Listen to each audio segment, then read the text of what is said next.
नमस्कार।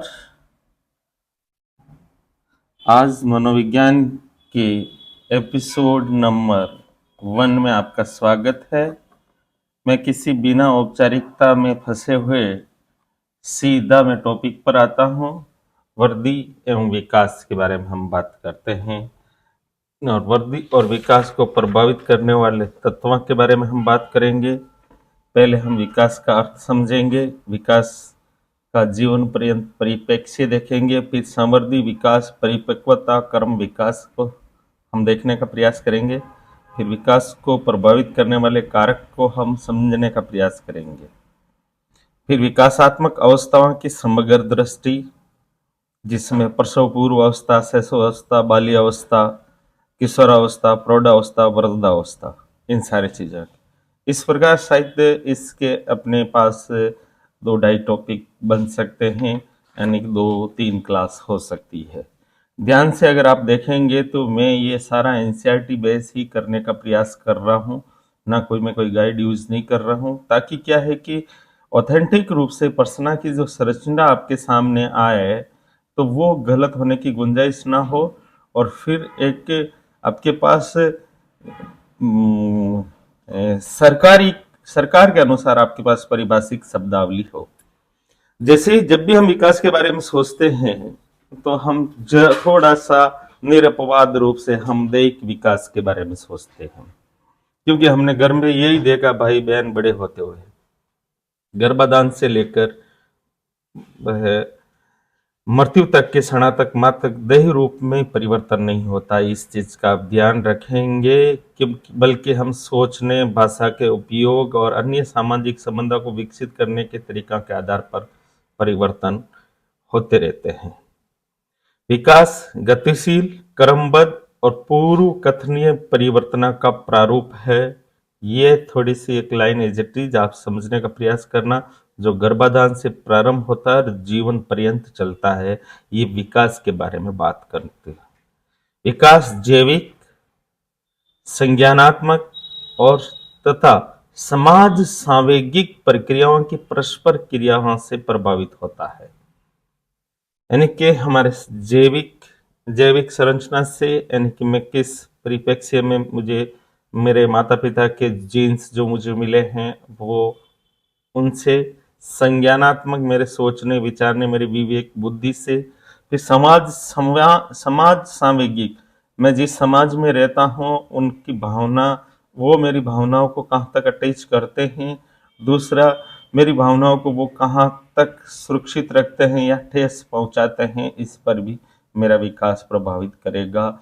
और रही बात शारीरिक विकास की, तो उसमें खान पान व्यवहार के साथ साथ मेरे आनुवांशिक गुणत्व भी प्रदर्शित होगा। तो लंबाई, वजन, मस्तिष्क, हृदय, फेफड़े, विकास, ये सभी जैविक प्रक्रियाओं की भूमिका को इंडिकेट करते हैं। दूसरा, संज्ञानात्मक प्रक्रियाओं की भूमिका की बात करें हैं तो ज्ञान, अनुभव प्राप्त करना और इनसे संबंधित मानसिक क्रियाएं जैसे चिंतन, प्रत्यक्षण, अवधान, समस्या समाधान आदि से हैं। विकास को प्रभावित करने वाली समाज संवेगात्मक प्रक्रियाओं का संबंध एक व्यक्ति की दूसरा के साथ अंत्य क्रिया में होने वाले संवेग और व्यक्तित्व में होने वाले परिवर्तन आप समझ गए होंगे। हम समाज की जो अंत्य क्रियाएं होती है, उनसे अंत्य क्रियाओं से उत्पन्न जो संवेग होते हैं वो भी हमारे विकास को प्रभावित करते हैं। मैंने आपको पहले ही बताया था कि समाज के रीति रिवाज, परंपराएं हमारी भावनाओं को कहाँ तक पुष्ट करती हैं और कहाँ तक ठेस पहुंचाती है, ये भी आप बहुत अच्छी तरीके से जानते हैं। जैसे कोई लव मैरिज करना चाहता है, तो अगर समाज की परंपराएं और रीति रिवाज उसको ऐसा करने नहीं देती है, तो उसका जो मानसिक विकास में अवरोध पैदा होता है, विक्षोभ पैदा होता है, वो मनोवैज्ञानिक यानी समाज संवेगात्मक प्रक्रिया के रूप में सामने आता है। चलिए, जब हम बात करते हैं विकास का जीवन पर्यंत परिप्रेक्ष्य, तो आप कुछ बातें ध्यान रखना कि विकास जीवन भर चलने वाली प्रक्रिया है। अर्थात विकास गर्भाधान से प्रारंभ होता है और वृद्धावस्था तक सभी आयु समूह में होता है, ठीक है ना। फिर इसकी प्राप्तियां और हानियां दोनों ही सम्मिलित है। कुछ पाते हैं इस विकास की प्रक्रिया में, कुछ पाना होता है, कुछ खोना होता है, ठीक है ना। जो संपूर्ण जीवन विस्तार में गत्यात्मक तरीके से अंत्य क्रिया करती रहती, कुछ पाया कुछ खोया आगे बढ़े, कुछ पाया कुछ खोया आगे बढ़े, ये हमारा विकास चलता रहता है।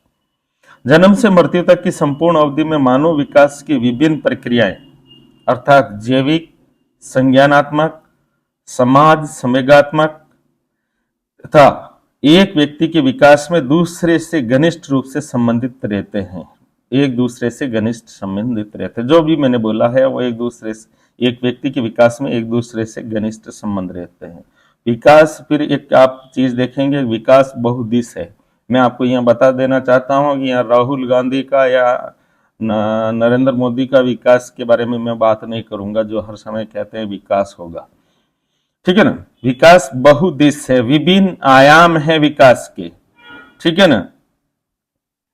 किसी एक आयाम में कभी ज्यादा बढ़ोतरी होती है, किसी दूसरे आयाम में ज्यादा बढ़ोतरी, कम बढ़ोतरी होती है, किसी में ज्यादा होती है। ये विकास एक विभिन्न आयामा फलकों वाला है। उदाहरण के लिए मैं आपको बता देता हूँ कि प्रोडा के अनुभव उन्हें अधिक बुद्धिमान बना सकते हैं और उनके निर्णयों को सही दिशा प्रदान कर सकते हैं, जबकि उम्र बढ़ने के साथ साथ गति की मांग करने वाले कार्य जैसे दौड़ना आदि पर एक व्यक्ति का निष्पादन कम हो सकता है। समझ में आ गई होगी कि एक्चुअली में आपके ज्यों ज्यों विकास की प्रक्रिया तो जीवन पर्यंत चलती रहती है, तो उसमें लाभ और हानि यानी प्राप्तियां और लॉस, ठीक है ना, यानी कि गेन करना लॉस करना आपको चलता रहता है। जैसे एक प्रौढ़ है, उसके अनुभवों के द्वारा ज्ञान बहुत ज्यादा हासिल हो गया, बट अब उसकी शारीरिक गतिविधियां थोड़ी कमजोर पड़ गई है। विकास अत्यधिक लचीला यानी संशोधन योग्य है, अर्थात व्यक्ति के अंतर्गत होने वाले मानसिक विकास में परिमार्जनशीलता पाई जाती है। यद्यपि इस लचीलेपन में एक व्यक्ति से दूसरे व्यक्ति में भिन्नता पाई जाती है, मतलब संपूर्ण जीवन क्रम में कौशल तथा योग्यता में सुधार या विकास किया जा सकता है जब कभी भी। इसलिए मेरा ये मानना है कि अगर आपके दिमाग में ये है कि भाई कि हमारी उम्र हो गई, अब पढ़ने की उम्र नहीं रही है, तो मैं आपको बता देता हूँ कि जितने भी रिसर्चर हुए हैं, जिनको भी नोबेल पुरस्कार मिले हैं, वो कभी 16 से अबोव ही रहे हैं, यानी कि उसमें लचीला और संशोधन योग्य है। विकास ऐतिहासिक दशाओं से प्रभावित होता है। उदाहरणतः भारत के स्वतंत्रता संग्राम के दौरान रहे 20 वर्षीय व्यक्ति का अनुभव आज के 20 वर्षीय व्यक्ति के अनुभव से भिन्न होगा कि नहीं होगा? That is right. आज के विद्यालय स्तर के विद्यार्थियों का कैरियर या जीविका के प्रति रुझान उन विद्यार्थियों से बहुत भिन्न है जो आज से 50 वर्ष पहले विद्यालय के स्तर के थे। That is right. तो विकास हमारी ऐतिहासिक दशाओं से भी प्रभावित होता है, इस चीज को आप नोट करेंगे। विकास अनेक शैक्षणिक विधाओं के एक महत्वपूर्ण सरोकार विभिन्न विषयों जैसे मनोविज्ञान, मानव शास्त्र, समाज शास्त्र, तंत्रिका विज्ञान, मानव के विकास में विकास का अध्ययन किया जाता है। तो प्रत्येक विषय संपूर्ण जीवन क्रम में होने वाले विकास को समझने का प्रयास कर रहा है। एक व्यक्ति परिस्थिति अथवा संदर्भ के आधार पर अनुक्रिया करता है। इस संदर्भ के अंतर्गत वंशागत रूप से प्राप्त विशेषताएं भौतिक, पर्यावरण, सामाजिक, ऐतिहासिक तथा सांस्कृतिक संदर्भ सम्मिलित है। उदाहरण के लिए प्रत्येक व्यक्ति के जीवन में घटित घटनाएं एक जैसी नहीं होती। माता पिता की मृत्यु, दुर्घटना, भूकंप आदि एक व्यक्ति के जीवन क्रम को जिस प्रकार प्रभावित करती है, वैसे ही पुरस्कार जीतना या अच्छी नौकरी पा लेना जैसी सकारात्मक घटनाएं भी विकास को प्रभावित करती है, और वो भी सबको एक तरह से प्रभावित नहीं करती है। तो ये कुछ बातें थी जो मैंने विकास के संदर्भ में बताई थी। नेक्स्ट टॉपिक में मैं विकास को प्रभावित करने वाले कारकों पर बात करूंगा। धन्यवाद। मैं इतने छोटे छोटे ही बना के ताकि आप समझ सके।